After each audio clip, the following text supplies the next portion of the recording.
Today, we're going to be breaking down 8 traits of a D1 wide receiver. So the first trait we're going to be talking about is blocking. So we're going to take a look at this clip here from Chris Henry Jr., who is a 5-star wide receiver. So guys, when it comes down to blocking, you have to be able to block. No matter how pass-heavy your offense is, at least 20 to 30% of the plays that you're going to be running at least are going to be run plays. And if you can't help out the team in those 20 to 30%, they will find somebody else who can. So you have to be able to showcase on your film that you can block. So 3 tips when it comes to blocking is that when you go up to a DB, you want to be under control. You don't want to be like a bat out of hell, run at him super fast, and he just gives you one quick move and he gets around. So be under control. Now, when you get hands on him, second most important thing is to keep your feet driving. A lot of guys will get hands and they just try to muscle him with their upper half. We have to make sure I keep my feet driving. And then number 2, you want to drive up, or number 3, you want to drive up from your hips. Keep your feet moving, drive up from your hips when you get hands on him, and be under control, and that will make you a more successful run blocker. Tip number 2, you guys, you have to be unpredictable with your releases off the line of scrimmage. So I would say, or I should say trait number 2, but you have to make sure that this DB cannot anticipate what you are doing. He should not be able to pick up on the route that you are running, what you were trying to do off the line of scrimmage by your release. You should be able to do releases that build off of each other, and that's what we're going to show with this clip here from 5-star wide receiver Nashawn Montgomery. But before we get into that, fellas, if you are a wide receiver or quarterback and you would like to train with myself and my staff of coaches this offseason, we are traveling out to 15 different cities across the country for 2-day-long QB and wide receiver training camps. We'll be coming out to San Francisco, Orlando, Phoenix, Charlotte, Austin, Las Vegas, Seattle, Chicago, Newark, Birmingham, Houston, Boston, Columbus, Boise, and Los Angeles. So guys, check out that very first link in the description below if you would like to attend. We'd love to have you out. Our first 4 camps, you guys, have 10 spots remaining. So in San Francisco, Orlando, Phoenix, and Charlotte, 10 spots remaining. We limit the spots, and we had to turn away a lot of people from our camps last year because they filled up. So guys, make sure you take advantage of this opportunity. We'd love to have you out to one of our off-season camps. So let's play this clip here from Nashawn Montgomery, and this is a great example of something called a hesitation skip release. Now, this hesitation skip release is great because you could release inside, or you could release outside, or you could build a lot of different things off of it. So let's talk about it, right? So this DB's inside shade press, and he's got to run a deep post. A deep post is one of those routes where you could take an outside release or you could take an inside release. And this release allows you to read this DB and react off of this DB. And whatever decision that he makes, he is wrong. Think about it like a RPO, run pass option, right? You have the quarterback, you have the running back. They're usually reading the end. If the end crashes, the quarterback pulls it. If the end stays home, he gives it to the running back. So whatever decision he makes, he's wrong. And we can do that with this type of release. So the first step of this release is to take this kick step behind your front foot with your back foot. So you kick behind, and then what you do is you're going to take a skip step on your front foot. So you kick, then you skip. And on this skip, there's a little bit of change in tempo. But we have to make sure that we are attacking vertically. We don't want to go flat because that will allow the DB to play both routes. We were trying to get him to either sit inside shade and play the slant or jump to the outside and play the outside release, aka the fade. So when you skip like that, and let's say he were to go flat, that DB could sit inside shade, and then when you try to take off vertical, he could beat you to the angle of the fade route. So you have to take that skip on a 45-degree angle, attack vertical, because if he sits to the inside, what Montgomery does right here is he just beats him to the spot. He takes that outside release, gets his hip past the DB's hip, and what that allows him to do is to stack over the top and get separation. But now, the other reason this release is so great is because when you skip to the outside, and let's say that DB jumps to the outside, you know what he could do is he could just put the brakes on that step, take the inside release, and still go run the post. So guys, this release allows you to react off of a DB, and that's what a lot of high-level D1 wide receivers are able to do. So second trait of a D1 wide receiver is they're unpredictable with their releases off the line of scrimmage. Now, trait number 3, you guys, is they're able to work an outside release even when they have an inside breaking route. So this wide receiver is going to be running a dig route versus inside shade press. So remember, guys, a DB who's inside shade press, his goal being inside shade press like this, and how we know he's inside shade is because his inside foot is to the inside of us. The middle of his body is even with our front foot. So he's inside shade press. His goal is to take away the inside. Don't let the wide receiver run to the inside.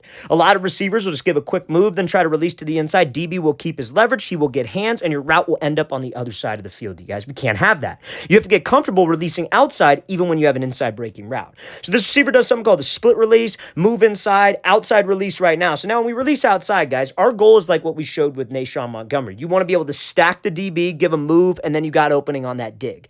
But if we can't stack him and that DB is right on my hip, running stride for stride with me, you have to be able to react at the top of the route, just like how we react off the line. And that would be using something called the throw by move. That's when you drop drop your hips, sit low, and slip under the DB. Now, normally this throw by works if we're a little closer to the DB because you could put your hand on the back of his shoulder or the back of his hip and then swat underneath him. But because we're a little far, I think he took a little bit of a wide stem. It doesn't allow him to do that. But still a good example of him being comfortable dropping under the DB and reacting. We don't always have to get the inside release when I am running an inside breaking route. So let's play this again, full speed one more time. Great job by this wide receiver setting up this move and then slipping underneath this DB. Now, trait number 4, you guys, is going to be this clip from the same exact wide receiver. You have to be able to sell double moves. At the next level, they're going to ask you to run a much more complex route tree. They're going to ask you to run different routes like whip routes, jerk routes, return routes, out and ups. It might not be your simple 0 through 9 route tree that you were used to on your team. So this is a great example of how this wide receiver is running a one-step whip route,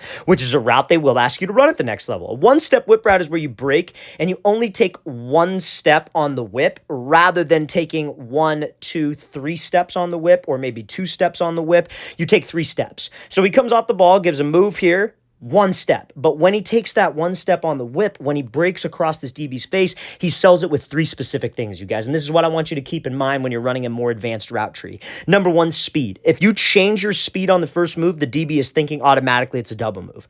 2, you got to gain ground. So your strides have to be long. And 3, your body language, your hips, shoulders, and eyes need to sell like you were trying to run that slant because that's what gets that DB to commit. And that's what can get a separation to the outside. So I'm going to play this again, full speed one more time. Is a great example from this wide receiver running that one-step whip route, which is the 4th trait of a D1 wide receiver, being able to run a more complex route tree. So now, tip number 5, you guys, is you have to be able to build off of that complex route tree. So let's take a look at this example here from this wide receiver. So he breaks out, breaks to the slant inside, and he runs something called a jerk route, which builds off of that whip route that we were just talking about. So a whip route is where you fake the slant and then whip back out to the outside.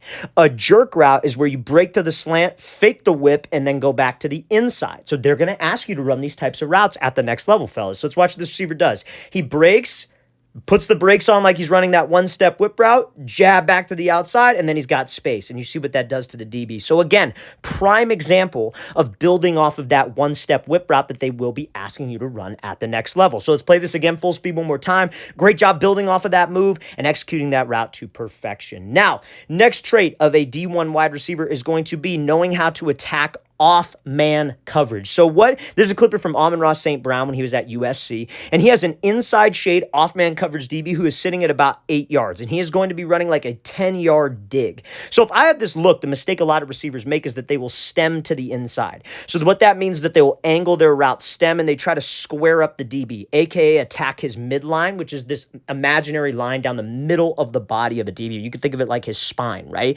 But we don't want to do that, because just like press coverage that we discussed earlier, his goal being inside shade is to not let us run the 10-yard dig or the post. So if I start to do that, he's going to start to weave, aka keep his leverage. He's going to take a step with his right foot and make sure that he is constantly maintaining that inside leverage look on us. So what we got to do is we got to kind of try to split him into 2, if you will. That means attack his outside hip and attack his outside shoulder in this case. So let's watch what St. Brown does. He comes off the ball, he's selling vertical, gets that DB to open up, bam, puts the brakes on, and is able to win on that dig. That is exactly how you would run any inside breaking route deeper than 8 yards versus this look. So I'm talking posts, I'm talking digs, I'm talking curls. You would want to attack the outside hip and outside shoulder. Make him think you are going vertical, because now when we slip underneath him, we have spacing. Who's to say you couldn't cut underneath him? But if you had that way wide inside stem, that DB's going to be here. Your route's going to either end up running into him or you're going to catch a dig on the opposite hash, and that's not exactly game realistic. So I'm going to play this one more time, and then we will get to the next example here. Great route there from St. Brown running that dig underneath. Now, next thing I want to talk about, next trait of a D1 wide receiver is you gotta have explosive, or I guess you could say make tough catches. So let's look at this clip here. This is McMillan, a wide receiver from Arizona, and this is a jump ball catch. Obviously, he just goes up and snags this thing one-handed. I'm not saying that you guys have to do this, but this is an example of what they are looking for of wide receivers on tape. So this guy actually went to a high school really close to where I live in Southern California. He went to Servite High School. And I remember all over his high school highlight tape, because that's what gets you recruited to play at the next level, right? If you're a high school receiver, youth receiver watching this, you're wondering how these guys get to the next level. It's all about film.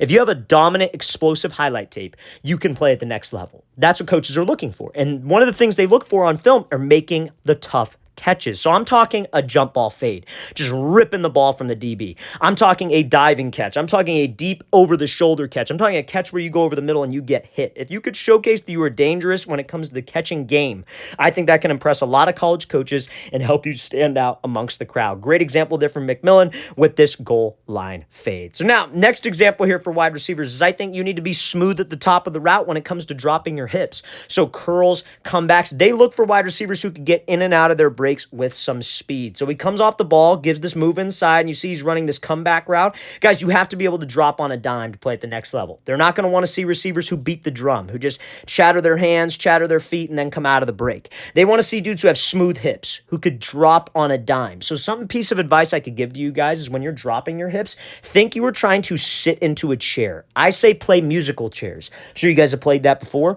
Music stops. What do? You sit down as quick as you can. Think about that from your lower half, and you were trying to bring your chin to your knee when you do that. Music stops once you get to the depth of the break. Sit into the chair, and that will help you get in and out of your breaks faster. And if you could sit in that chair violently, it makes it tough for this DB to be able to react, and that could get you separation. And that's what that college coach wants in your film or when you are running these types of routes, because he will ask you to run these types of routes in a camp setting or just a general workout setting.